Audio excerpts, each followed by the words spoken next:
Well, finding a new job after you have lost one is hard work. So how do you get an edge over scores of other job hunters?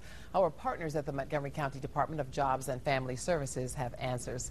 Libby Kirsch joins us live with an expert who can get you on the road to recovery.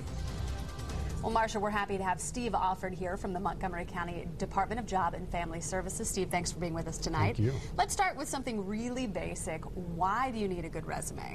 We know oftentimes, Libby, your resume is the first impression that you'll be able to give to a potential employer. You know, if you think about your resume, or excuse me, your job search as a marketing campaign, then your resume is your print advertisement or your marketing brochure.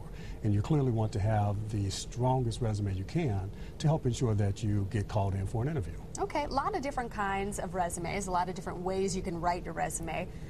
Let's start with how you pick the one that you want to use. Well, you know, the first thing you want to do is to evaluate the needs of the employer. And you need to determine how you might be able to fill those needs and target your resume towards the job that you're applying for.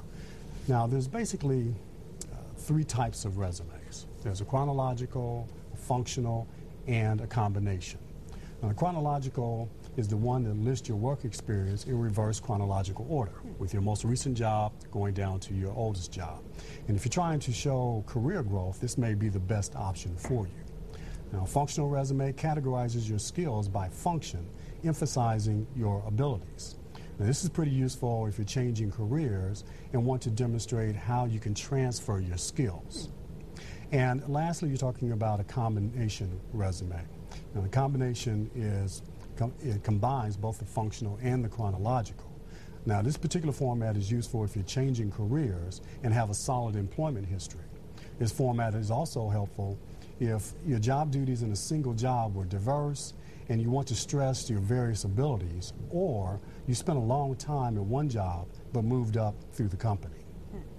All right, so that's all good advice. A lot of people, though, are trying to figure out what to do in terms of handling getting fired on the resume. That's a tough one to word. What's your advice for that? Well, first of all, you don't want to explain the circumstances of your termination on your resume. You deal with that in a face-to-face interview. And if your job loss was the result of a layoff rather than some performance-related issue, then you might want to consider mentioning that in your cover letter. All right, Steve, a lot of great advice there. Thank you so much, as always, for joining us. We appreciate Our pleasure. it. And we'll have more on good resumes coming up next Thursday at 5:30. Only Two News has an interactive web section designed to help you find a new job. Click on the Road to Recovery button about halfway down our front page to find helpful videos, stories, and links.